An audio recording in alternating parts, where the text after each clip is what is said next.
Okay, so the first product I'm going to introduce is the teen telephone, vMix 1.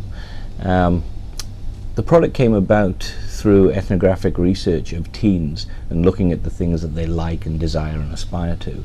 And we identified that there was perhaps a gap in the telephone market that wasn't addressing the 13 to 19-year-old user.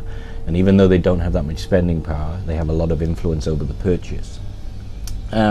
Through looking at the way that they behave, reading their magazines, and basically trying to understand them, we identified that things like personalization were very important, music, and individuality.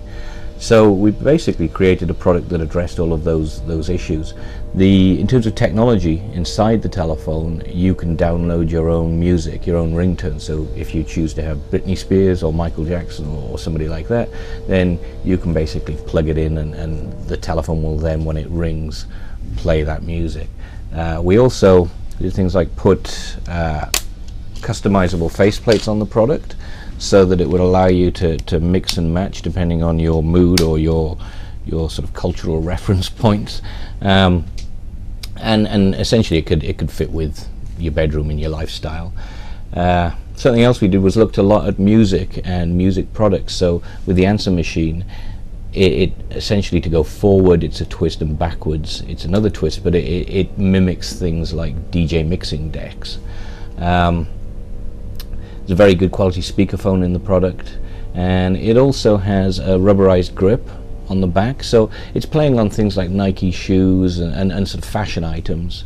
Added to that, we did a lot of work on the interface, so you could put specialist icons on this, so if your lover or your wife or somebody like that called, not that you'd have a wife at 19, but if they called, then a heart would come up and little arrows would fire towards it. You maybe a little dog running across for somebody that you associated with dogs.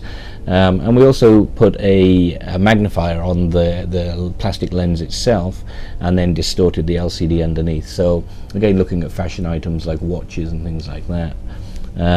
A lot of the design that went into this product was actually about taking what already exists and designing it in a new and clever way, but without adding cost. So things like the LCD with the lens, with the distorted characters underneath, they cost no more to do, and yet they have a very, very strong visual impact. Second product that I'm going to talk about is the basically high-end telephone. From the same type of research, we realized that there may be a gap in the market for a product which would basically sell for a much higher cost, be much more of a lifestyle piece, and be about the person's environment as much as it is about making a telephone call. So in this instance, it's really high design, and it's using very, very good quality materials and finishes in order to express those design qualities. So the product uses pressed metals, which are a huge technical challenge because they block the RF signal unless you're very clever with them. It also uses fabrics like stereos might have to express the quality of the speakerphone. And we have very low-level keys, so again it's got the very high-tech feeling to it. Again, in terms of form handling, it's quite angular, and I think has a lot of tension to it, so it represents that high-tech cutting-edge design and technology.